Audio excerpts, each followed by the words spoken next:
Em nome do Pai, do Filho e do Espírito Santo. Amém. Inspirai, ó Senhor, as nossas ações e ajudai-nos a realizá-las, para que em vós comece e para vós termine tudo aquilo que fizermos, por Cristo, Senhor nosso. Amém. Santa Maria, Mãe de Deus, rogai por nós. Em nome do Pai, e do Filho e do Espírito Santo. Amém.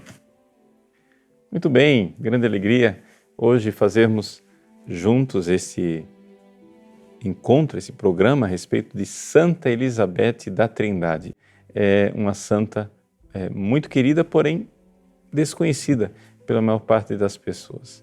É interessante como a vida dela foi ao mesmo tempo tão parecida e ao mesmo tempo tão diferente da vida de Santa Teresinha do Menino Jesus, não é? As duas viveram no Carmelo, na França, na mesma época, não é? Teresinha nasceu em 73, Elizabeth nasceu em 80. Então, ali um espaço somente de 7 anos de diferença, não é? E depois, na hora da morte, Teresinha, não é, morreu e Elizabeth morreu 9 anos depois. Então, foram praticamente contemporâneas. Uma morreu com 24, Teresinha, Elizabeth morreu com 26. Uma foi carmelita no Carmelo de Lisieux, Santa Teresinha do Menino Jesus, Teresa de Lisieux. A outra foi carmelita em Dijon, né, também na França. Mas quem é esta irmã Elizabeth da Trindade? Quem é esta Santa Elizabeth da Trindade? O que é que ela tem, né, para acrescentar para nós que conhecemos Teresinha? Já não nos basta, né, a doutrina, a pequena via de Teresinha? Bom, aqui é que vem a beleza. Elas duas se completam, né? Elas se completam, porque é muito interessante ver que Teresinha influenciou Elizabeth. Por quê? Porque Elizabeth chegou a ler a primeiríssima edição da História de uma Alma, né, antes de entrar no Carmelo. E, portanto, ela conheceu Teresinha, e no Carmelo de Dijon, Santa Teresinha, mesmo antes da canonização, era mesmo considerada uma santa e era muito amada pelas carmelitas. Então, houve uma influência mútua, mas parece que Elizabeth dá um passo a mais. Teresinha é mais popular. Elizabeth parece ser mais profunda, porque sem ser teóloga, ela expressa as verdades espirituais que ela viveu de uma forma muito teológica, enquanto Teresinha é mais popular, mas realmente tem um caminho para as pequenas almas. Bom, vamos deixar de lado as introduções e vamos então conhecer quem é esta Elizabeth, que em Portugal, né, os nossos irmãos portugueses que estejam aí assistindo o programa, é chamada de Isabel, né? Elizabeth e Isabel é o mesmo nome, é evidente, né? Santa Isabel da Trindade ou Santa Elizabeth da Trindade. Para aqueles que quiserem aprofundar a vida, né, de Elizabeth da Trindade, nós temos este livro, que é o mais completo de todos, o original francês, né, e que está traduzido para o espanhol. Infelizmente não temos ainda em português. É escrito por Conrad de Mester, né, é um padre carmelita. Isabel da Trindade, biografia, está publicado pela Edições Monte Carmelo, né, em espanhol. Mas as edições do Cerf têm também em francês, e para aqueles que têm pressa e leiam francês, né, existe também a versão em Kindle, que eu tenho aqui no meu celular, e foi a edição a qual eu tive acesso por primeiro e pude estudar primeiro. Por que é que eu indico esta biografia? Porque o padre de Mestre fez realmente um estudo profundo e é uma biografia crítica, né? Os dados que estão aqui, eles ultrapassam em exatidão outras biografias que nós temos. Ou seja, quando Elizabeth morreu, logo em seguida, poucos anos depois, a sua priora, né, a irmã Germana, publicou os famosos souvenirs, recordações, né, a respeito da vida da irmã Elizabeth da Trindade, do Carmelo de Dijon. E era o que nós tínhamos de acesso a respeito de sua biografia. Depois o padre Philippon, alguns anos depois, na década de 30, escreveu esse livro, A Doutrina Espiritual da Irmã Elizabeth da Trindade, onde ele teve acesso também às entrevistas que ele fez. Ele conversou com pessoas que conheceram, né, Santa Elizabeth da Trindade. Mas ele não teve as obras completas, né, que foram sendo coligidas aos poucos, porque Santa Elizabeth ela não escreveu coisas, né? Ela simplesmente foi escrevendo cartas, pequenas anotações de retiros, orações, etc. Então ela não escreveu uma biografia como Santa Teresinha do Menino Jesus, que tem a história de uma alma. Então, sendo assim, o padre Philippon não teve acesso às obras completas, né, que nós temos hoje. Aqui no Brasil está publicada pela editora Vozes as obras completas de Elizabeth da Trindade. Advertência. Infelizmente, essas obras completas publicadas aqui no Brasil são incompletas. Ou seja, está faltando. Eu, sinceramente, eu não sei por quê, porque a edição das obras completas com toda a pesquisa do padre Conrado de Mestre e Companhia Limitada foram publicadas em 91 na França, né? As obras completas lá em francês. E aqui no Brasil foram publicadas em 93, 2 anos depois, e estão incompletas. Se você quiser em português as obras completas, não é? Você então tem a possibilidade de comprar a tradução que foi feita em Portugal, né? Mas tem que procurar lá como obras completas de Isabel, né, da Trindade, não como Elizabeth, é Isabel da Trindade, que está publicado pelas edições também Monte Carmelo em Portugal, né, e estão bem feitas. Agora, tudo isso daqui é um pouco uma introdução para você ter acesso àqueles que quiserem se aprofundar, né? Sobre a doutrina espiritual de Elizabeth da Trindade, existe também esse livro, né, do padre Antônio Maria Sicari, que é também um carmelita italiano, porém, ele também, na época que escreveu, em 83, não tinha acesso às obras completas. Então, estou dizendo tudo isso por quê? Porque existe uma coisa meio chata com relação a Elizabeth da Trindade, quando você vai ler, que é o fato que as citações dos livros mais antigos não correspondem, não é, exatamente a numeração daquilo que nós temos nas obras completas oficiais em francês. E, inclusive, não corresponde, para aumentar a bagunça, às obras completas em português. Então, o que acontece? Por exemplo, você lê aqui essa bela biografia crítica e bem feita do padre de Mestre sobre Santa Isabel, aí ele cita uma carta, você vai lá nas obras completas em português, não bate. O número não bate. Vai fazer o quê? E muito menos quando você encontra citações em outros lugares. Então nós estamos ainda nos acostumando a citar Santa Isabel da Trindade pelas obras completas oficiais que foram publicadas, né, em 1991, né, pelas edições do Cerf em francês. Então vai levar um tempo ainda para todos os livros citarem da mesma forma, ok? Só isso é uma advertência aos navegantes, porque muitas vezes a gente cita as coisas e não consegue encontrar.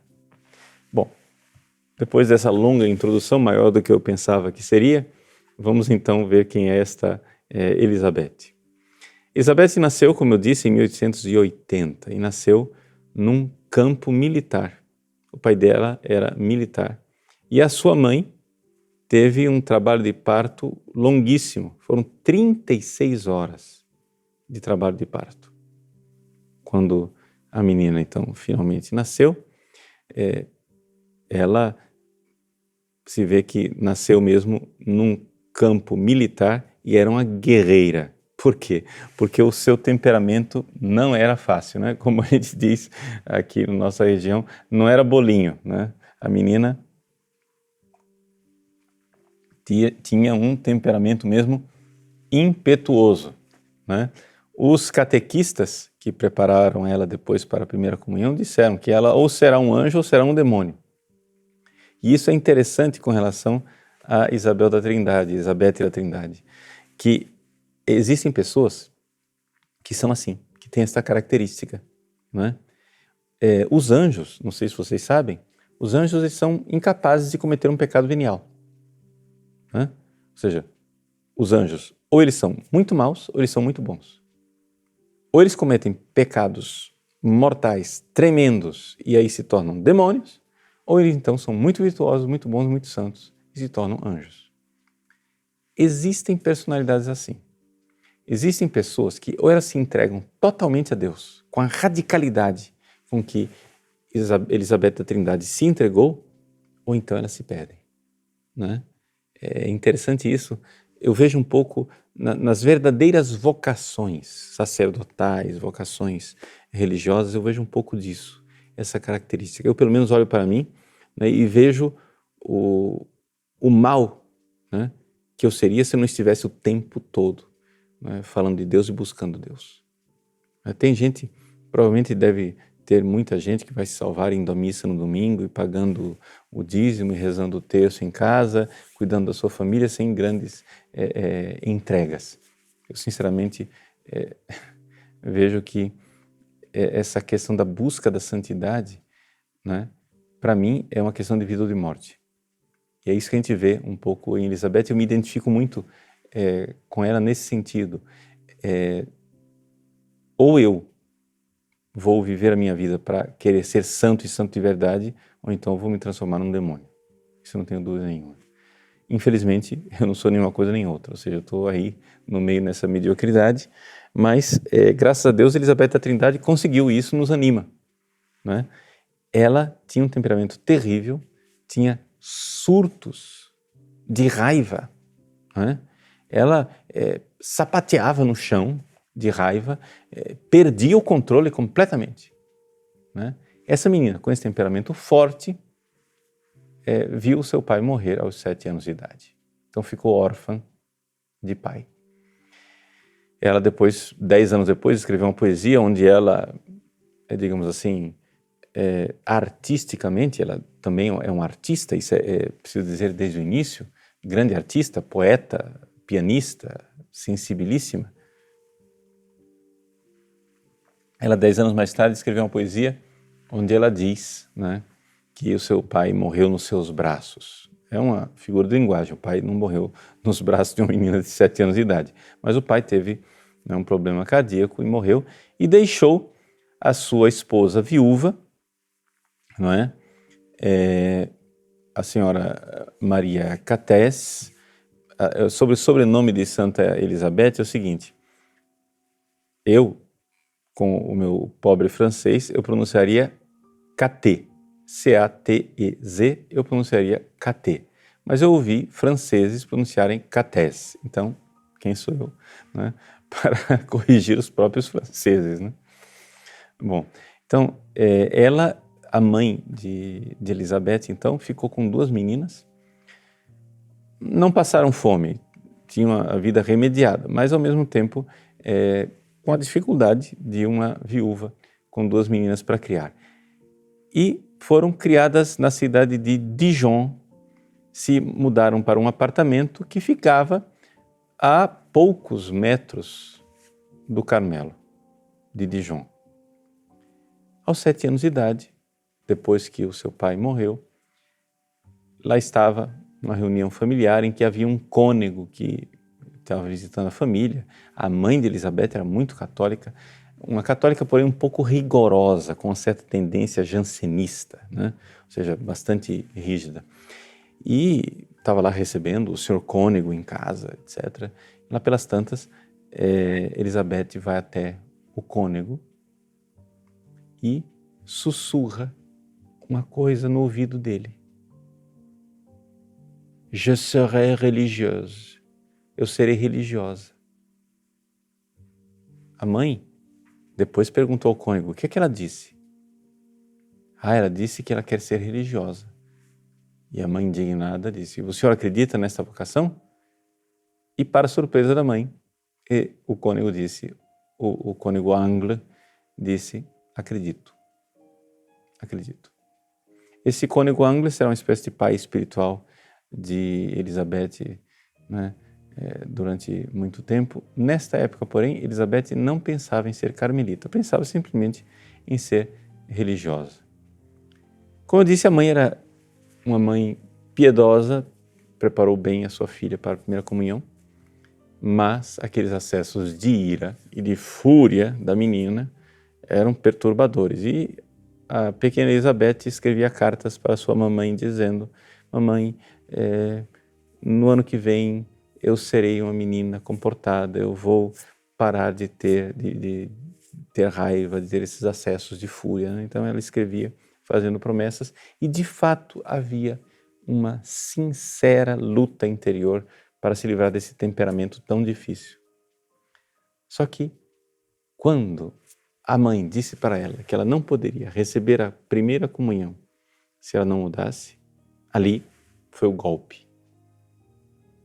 Ela então, aos 11 anos de idade, quando recebeu a primeira comunhão, todos são unânimes em dizer que ela mudou da água para o vinho. Depois, pelas cartas e confidências delas, notas íntimas, nós sabemos que ela continuou a lutar interiormente durante alguns anos ainda, mas era uma luta interior. Por fora ninguém notava. Tanto que as pessoas que conheceram, né, Elizabeth com 12, 13, 14 anos, o que podiam comentar dela era a sua doçura. Mas que menina doce, meiga, em paz. E quando os mais antigos que conheciam ela anteriormente diziam que ela era furiosa, tremenda, tinham grande dificuldade de acreditar que aquela menina tão doce e tão boa, né, tinha tido esse temperamento e tinha esse temperamento. Mas vejam, Elizabeth mudou por causa de Jesus. Quando ela notou que ela iria receber Jesus e que Jesus iria habitar no seu coração, ela resolveu mudar. E durante a primeira comunhão, ela chorou e chorou abundantemente. Uma pequena amiga, confidente, que viu aquela cena, depois da primeira comunhão, Elizabeth disse para ela, não tenho fome. Jesus me alimentou, Jesus me nutriu. Vejam, para contextualizar, naquela época as pessoas ficavam de jejum da meia-noite até a comunhão e não podiam sequer tomar água. Então é evidente que depois da primeira comunhão estavam todos com fome, estavam todos famintos, todo mundo queria ir para a festa. Elizabeth diz, Jesus me alimentou. E ela repetia isso com bastante insistência. Depois da primeira comunhão, foram fazer uma visita ao Carmelo. Naquela época, Elizabeth não pensava ainda em ser carmelita. E então, a vice-priora, que recebeu ali as crianças, quando perguntou o nome dela, ela disse Elizabeth. Ela então disse o significado do seu nome. Você sabe o que quer dizer o seu nome, Elizabeth? Não. Quer dizer casa de Deus. E isso foi muito importante para a vida espiritual de Elizabeth. Nota de rodapé, a freira se enganou. Elizabeth não quer dizer casa de Deus. Casa de Deus é Betel ou Betânia, mas Elizabeth não quer dizer isso. O significado de Elizabeth é controverso, mas em todos os casos, casa de Deus é uma outra palavra. Mas ela viveu a sua vida convencida até os 26 anos de idade, quando ela morreu, que o significado do seu nome era casa de Deus. E isto foi algo profético.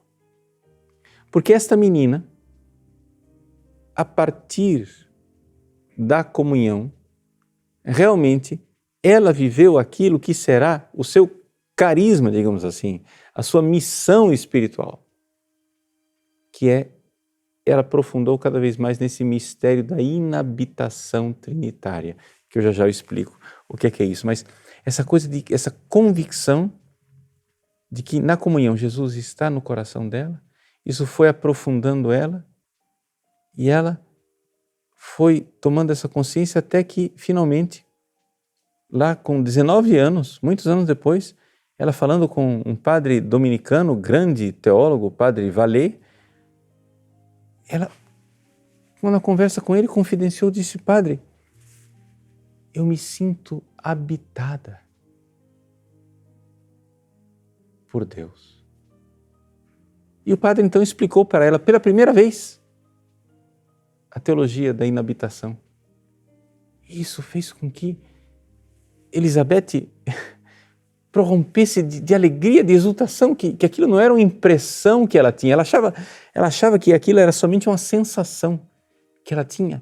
E ela descobriu a verdade, que ela era habitada por Deus. Porque esta é a verdade a respeito de todos nós. Nós somos habitados por Deus, principalmente se você está em estado de graça. Deus habita em você como amigo. Quem fizer a minha vontade, disse Jesus, eu e o Pai viremos e habitaremos nele. Você não precisa esperar o programa terminar. Você pode agora fazer um ato de fé e entrar em contato com esta Trindade que habita no seu coração, com Jesus, né? Deus encarnado que habita de alguma forma no seu coração e que, porque Ele está lá, Ele traz a presença da Trindade. Depois nós vamos ter um tempo de refletir sobre isso, mas que grandeza, que maravilha. Elizabeth depois dirá, quando ela já estava vendo que ia morrer, que essa ia ser a sua missão no céu. Ela no céu, como santa, ela tinha convicção de que ela ia para o céu, ela iria ajudar as almas a descobrir no silêncio do coração, descobrir essa presença de Deus.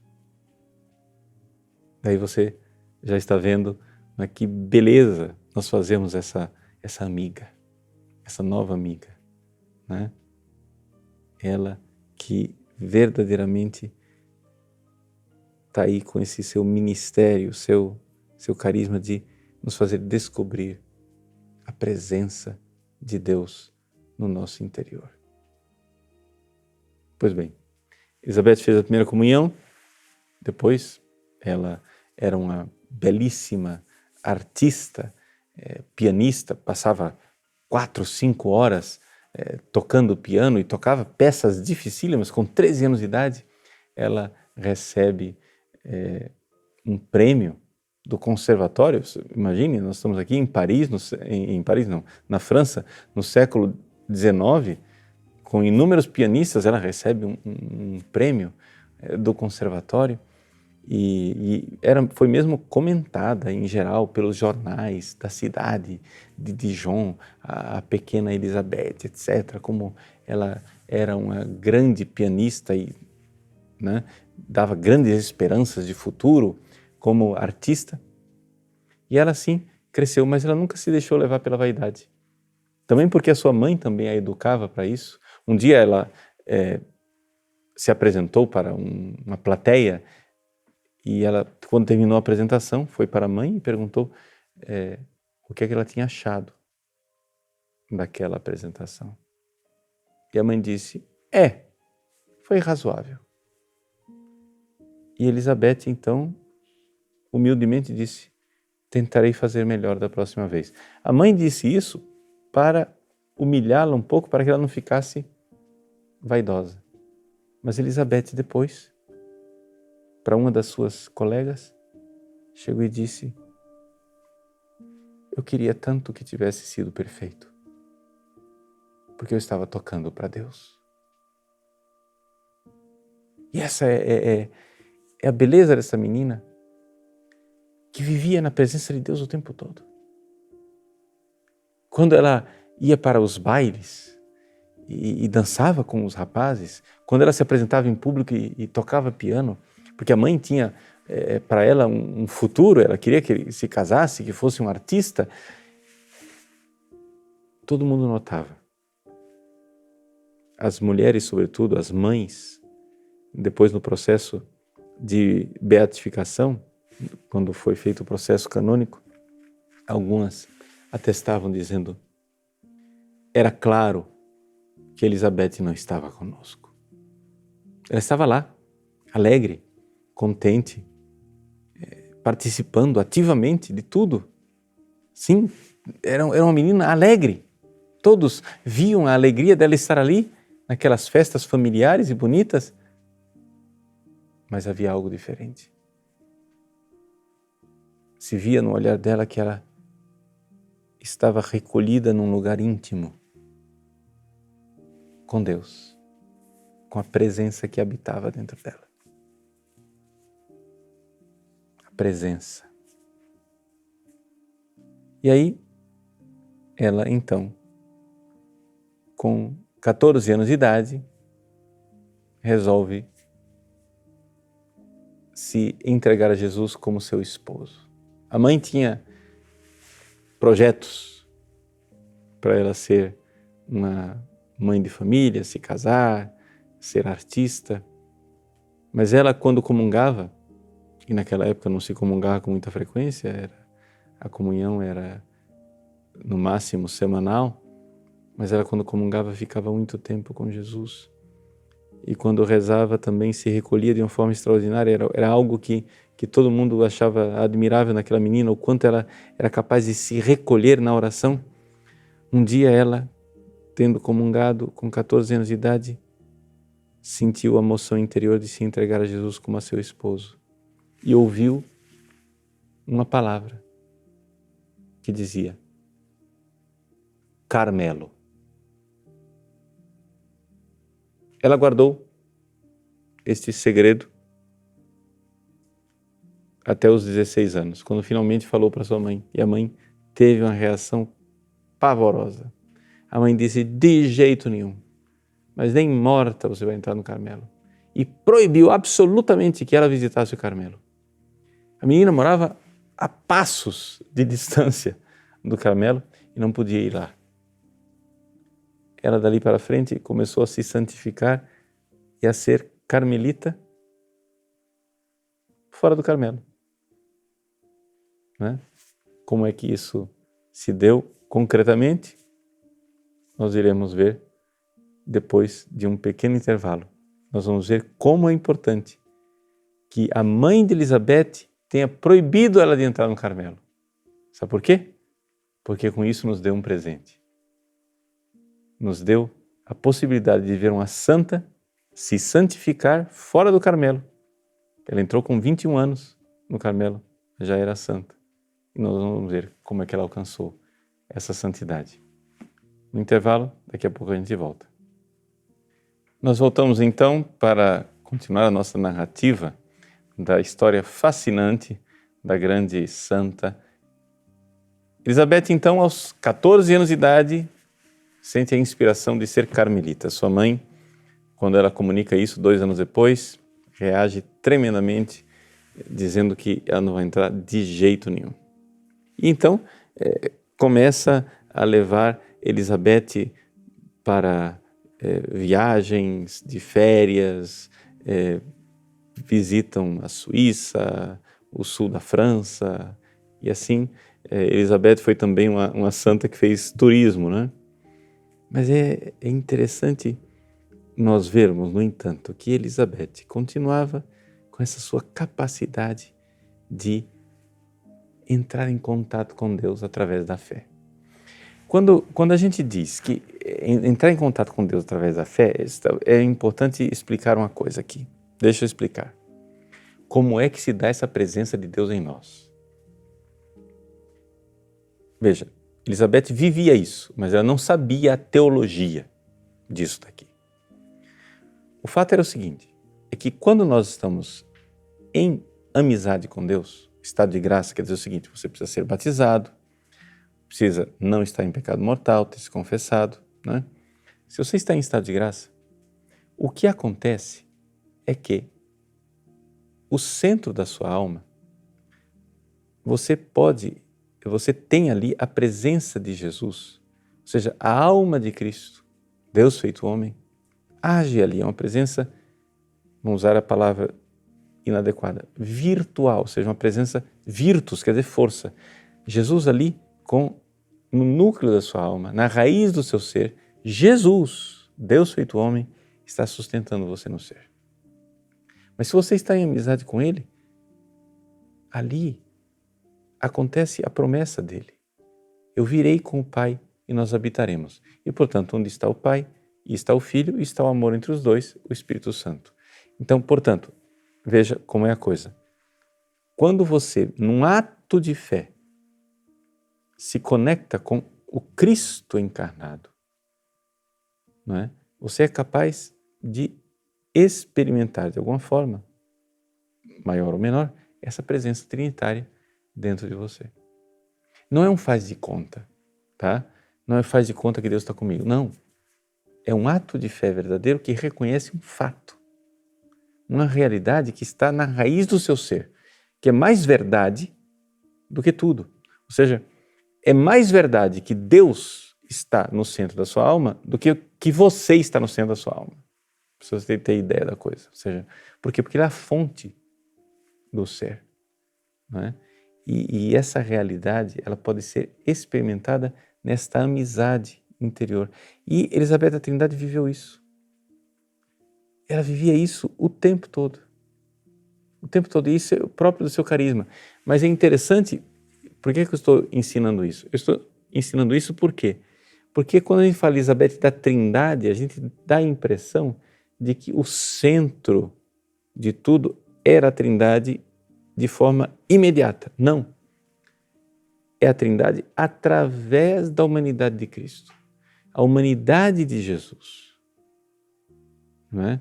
Era muito importante. E a gente vê isso em tudo aquilo que ela vive e escreve, a sua configuração a Jesus, sua entrega a Jesus, a presença de Jesus. Por exemplo, na sua famosa elevação à Santíssima Trindade, não é?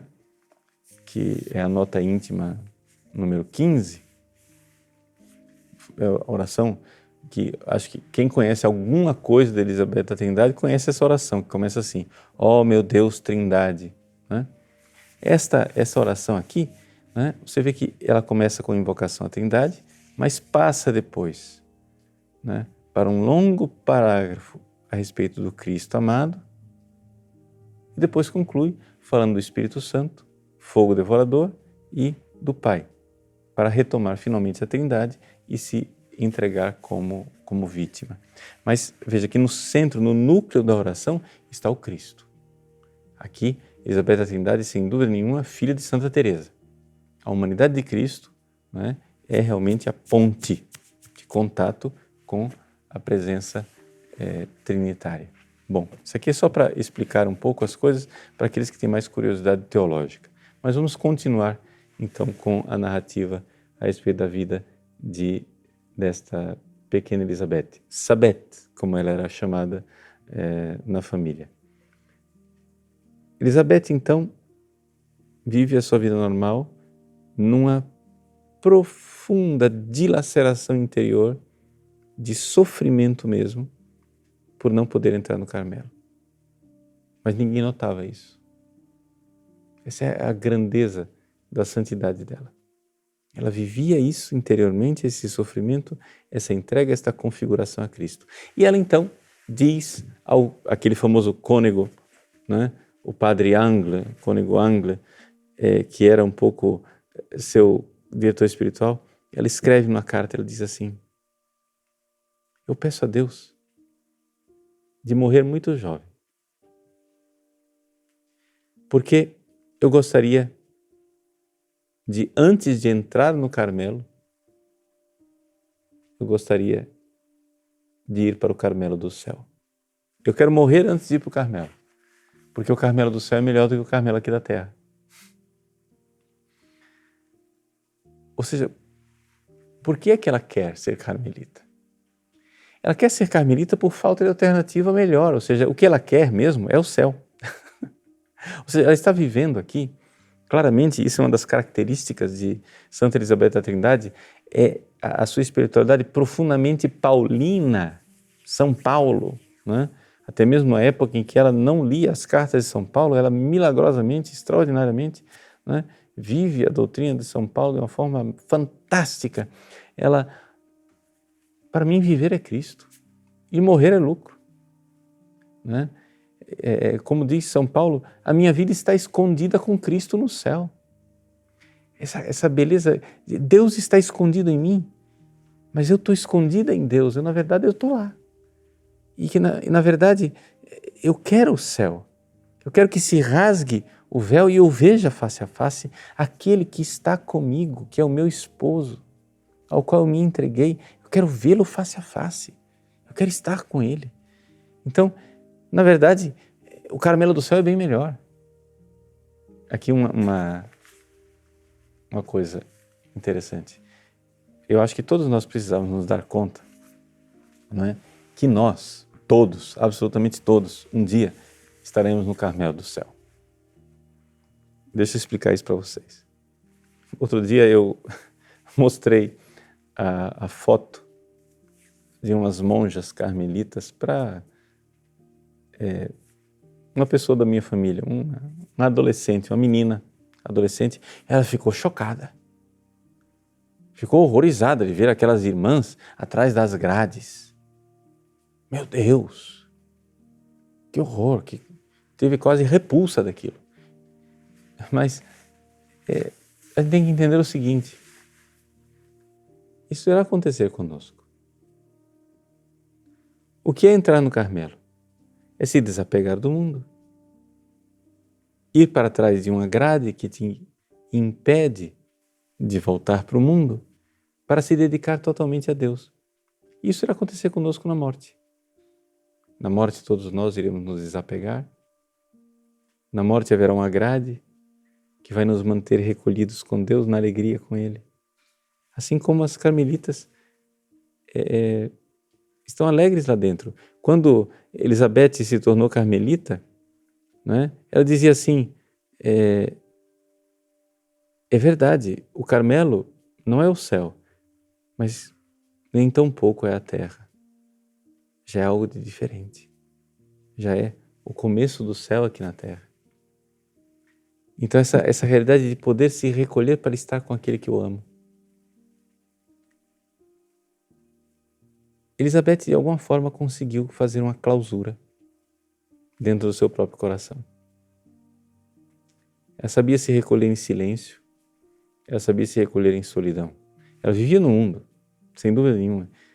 As pessoas notavam que havia alguma coisa diferente nela, mas não é que ela fosse uma pessoa antissocial, nada disso. Mas havia, né, essa capacidade, né, de se encontrar com Deus no segredo do coração. Quando fores orar, disse Jesus, né, entra no segredo do teu quarto. No quarto aqui é a clausura do coração. Nós todos precisamos de alguma forma colocar uma grade no coração. A grade do Carmelo ela precisa estar presente no nosso coração, para que a gente não se dissipe num mundo que faz com que a gente viva do esquecimento. Porque o grande problema é nós esquecermos dessa presença que está dentro de nós. Quanto tempo nós ficamos esquecidos dessa presença? Pois bem, Elizabeth começa a viver essa realidade. Eu quero o Carmelo do céu. Eu quero o Carmelo do céu. E finalmente, depois que a mãe vê que ela não irá ceder, e isso aqui é uma coisa muito importante com relação à característica de Elizabeth da Trindade, é a sua determinação. Isso é muito parecido com Santa Teresa, é uma vontade férrea, né? E quando a mãe vê que ela não vai ceder, que ela não vai desobedecer, não vai ficar emburrada, não vai ficar triste, não vai deprimir, mas ao mesmo tempo não vai ceder. Ela quer ir para o Carmelo. Aos 19 anos, a mãe diz, você pode entrar no Carmelo, mas só aos 21. Vitória parcial, né?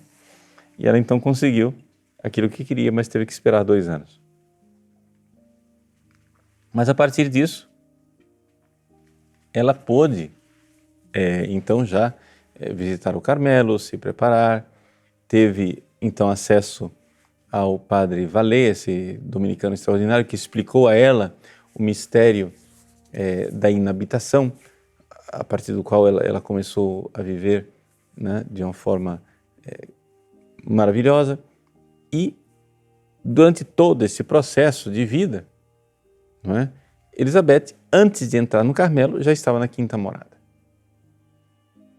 Não é? Ou seja,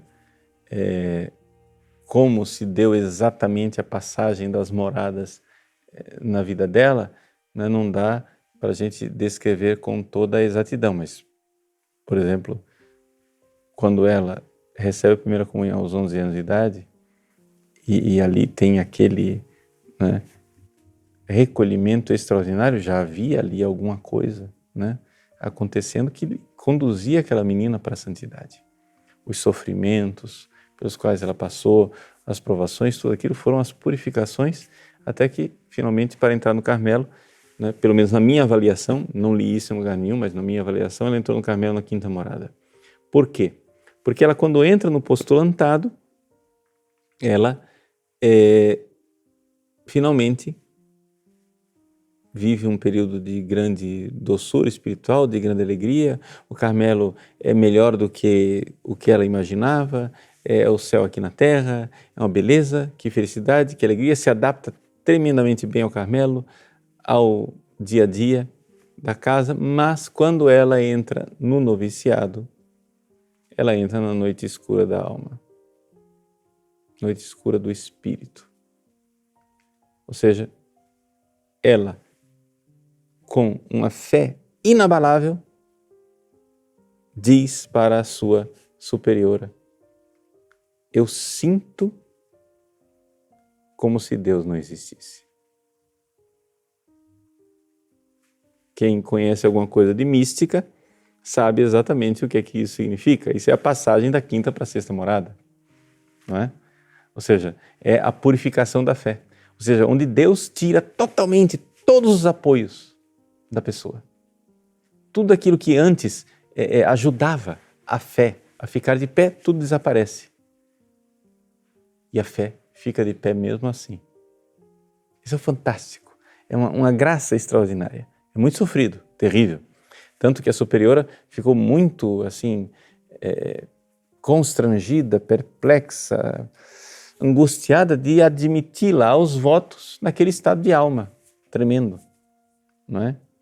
Mas ela foi admitida, então, aos votos, professou e cessou aquela provação, voltou novamente a se configurar ao Cristo.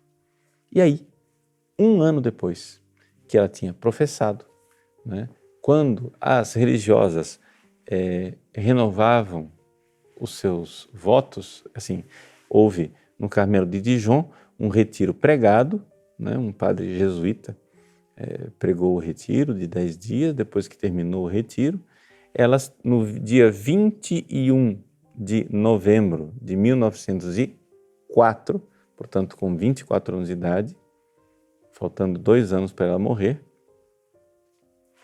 ela escreveu a sua famosa elevação à Santíssima Trindade, essa oração famosa, em que ela se oferece como vítima. Aqui uma coisa que a gente precisaria um pouco parar para entender o que é essa oração na vida de Santa Elizabeth, que é o seguinte: dia 21 de novembro é o dia da apresentação de Nossa Senhora no templo. A ordem do Carmelo é uma ordem de Nossa Senhora, né? O ideal carmelita é a Virgem Maria, ou seja, todo carmelita quer ser como a Virgem Maria. Então, no dia 21 de novembro, as irmãs, elas renovavam os seus votos religiosos. E aqui, Elizabeth estava renovando os seus votos pela primeira vez, não é? Que ela professou com 23. Ela entrou no Carmelo com 21, professou com 23, com 24 aqui ela está renovando os seus votos. E naquela noite, ela teve, né, uma inspiração à graça e escreveu essa famosa oração, Elevação à Santíssima Trindade. Esta oração, no entanto, era uma oração totalmente... Ela não escreveu isso para publicar para ninguém, ela escreveu para ela. Ela rasgou uma folha de caderno, não é? E escreveu. E tinha consigo. Só foi descoberta essa oração depois que ela morreu. Não é? Mas a grandeza dessa oração. Por quê? Porque é uma oração inspirada por Deus, sem dúvida nenhuma, mas com influências de duas grandes santas. Santa Teresinha do Menino Jesus e Santa Catarina de Siena. A irmã Elizabeth da Trindade, ela comentava que tem uma oração à Santíssima Trindade feita por Santa Catarina de Siena no final do seu livro dos Diálogos. E ela dizia assim que aquela oração era extraordinária, mas que não se adaptava plenamente à alma dela, que ela, se um dia tivesse inspiração, ela queria escrever uma oração para ela. E veio esse dia. Veio esse dia em que ela, então, iluminada interiormente, tendo como base essa oração de Santa Catarina e o holocausto ao amor misericordioso de Santa Teresinha do Menino Jesus, que ela sabia de cor, ela copiou pelo menos 4 ou 5 vezes essa oração de Santa Teresinha, né, para o seu uso pessoal. Ela então compôs essa oração à Trindade. Em que consiste essa oração? Que é importante aqui nós entendemos, porque para a gente entender esse itinerário, né, de santificação de Santa Elizabeth. Primeira coisa, ela diz: ó meu Deus Trindade, que adoro, ajudai-me a esquecer-me inteiramente de mim mesma, para fixar-me em vós, imóvel e pacífica, como se a minha alma já estivesse na eternidade. Isso aqui é fantástico. Nós estamos falando aqui de uma menina, né, que tinha surtos de paixões, e ela conseguiu vencer essas paixões por aquilo que a gente sabe. Até os 17 anos de idade ela ainda lutou bastante com a ira.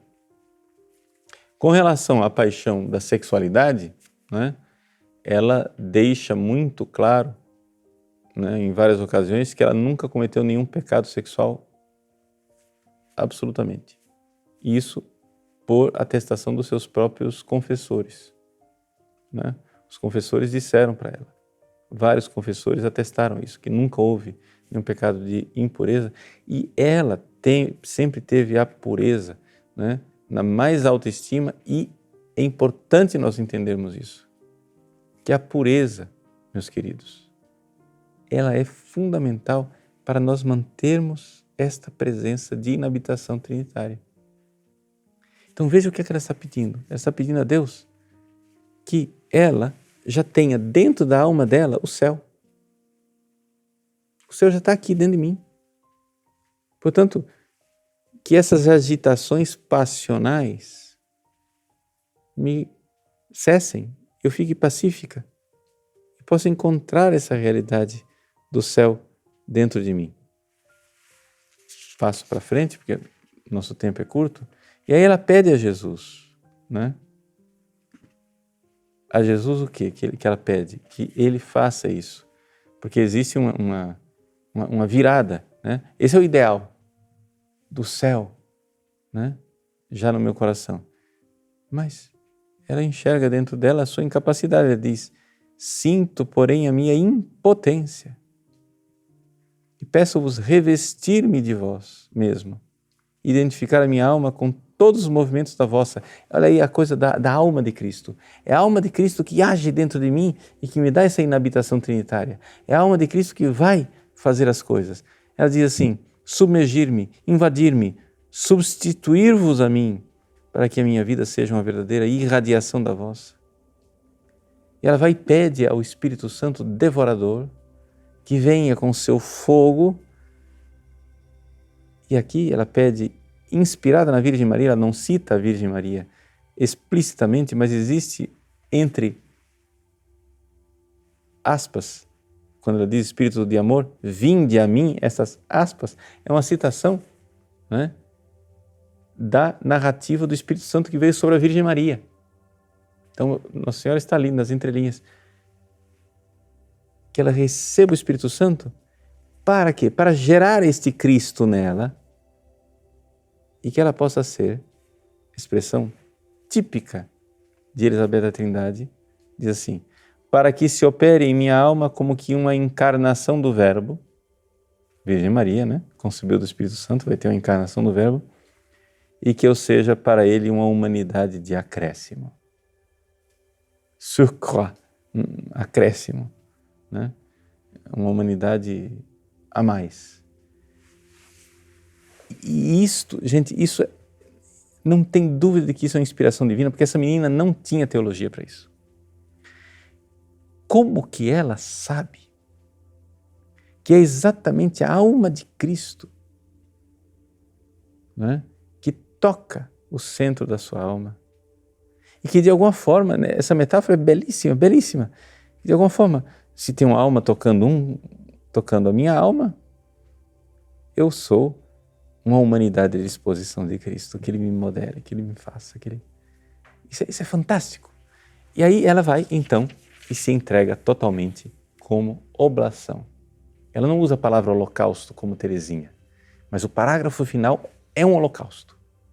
E ela diz, ó meus três, meu tudo, minha beatitude. É interessante a ousadia. São os meus três. A Trindade é minha, meu tudo, minha beatitude. Solidão infinita, imensidade onde eu me perco. Entrego-me a vós qual uma presa. Presa. Ou seja, a presa de um animal. Mas aqui é a presa de um fogo. É o fogo do Espírito Santo. O fogo que ela mesma diz, o fogo devorador, um fogo que não se detém. Ela se entrega como presa. Sepultai-vos em mim, para que eu me sepulte em vós, até que vá contemplar em vossa luz o abismo de vossas grandezas. Bom, se entregou. E aí, Deus aceita a sua entrega e vem a doença.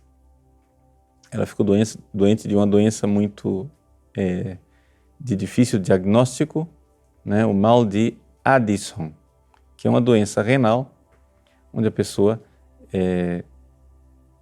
começa a não aceitar mais a alimentação. Ela praticamente não conseguia nem comer nem beber. A mucosa, né, de uma forma geral, fica extremamente doente, dolorosa, etc. Dores terríveis, dores abdominais, etc, etc. Ela sabia que ia morrer, né? E foi preparando, pelas suas cartas, foi preparando sua mãe para a sua morte. No meio disso tudo, ela mostrando todo o seu amor pelos sacerdotes, como Teresinha, né? Havia o cunhado dela, né? A famosa irmã dela, a Margarida, Git, né? A Margarida era casada e teve uma filhinha, que pôs o nome também de Elizabeth, mas o cunhado tinha um irmão padre, né? E esse irmão padre, que Elizabeth conheceu ainda como seminarista, foi um correspondente extraordinário dela, e como aqueles correspondentes de Teresinha, vale muito a pena ler as cartas, né, escritas para esse seminarista e depois sacerdote. Uma união de almas extraordinária, maravilhosa. Bom, então ela finalmente se entrega a Deus, né, na sua doença, e na hora da morte diz: vou para a luz, para a vida e para o amor. Resumiu a Trindade: o Pai como luz, o Filho como vida, o Espírito Santo como amor. Vou para a luz, para a vida, para o amor. E agora ela está lá no céu, nos ensinando a viver o mistério da inabitação trinitária. Gente, como que essa mulher se santificou? Bom, nós vimos, né, através desse mistério da inabitação. Portanto, nós podemos, sim, no mundo, não precisamos entrar no Carmelo. Aquelas que têm vocação, pelo amor de Deus, entrem, né? Mas quem não tem vocação, crie um claustro no seu coração, enquanto esperamos o Carmelo do céu. Que grande alegria! Grande alegria, né? Fazemos agora essa nova amiga, Santa Elizabeth da Trindade. Nós nos confiamos a esta amiga. Era amiga de Teresinha, é nossa amiga, grande carmelita, grande mestra espiritual. Que ela nos ensine aquilo que é a sua missão celeste, de encontrarmos a presença desta Trindade extraordinária, através da ação direta da alma de Cristo em nossa alma, a presença trinitária, até que o véu se rasgue e nós vejamos face a face.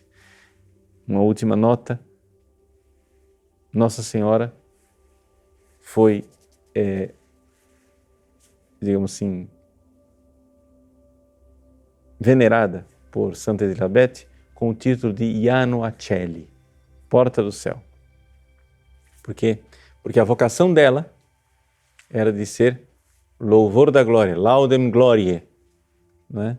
Então Santa Elizabeth queria ser, já aqui na terra, um louvor da glória de Deus, e seria também lá no céu.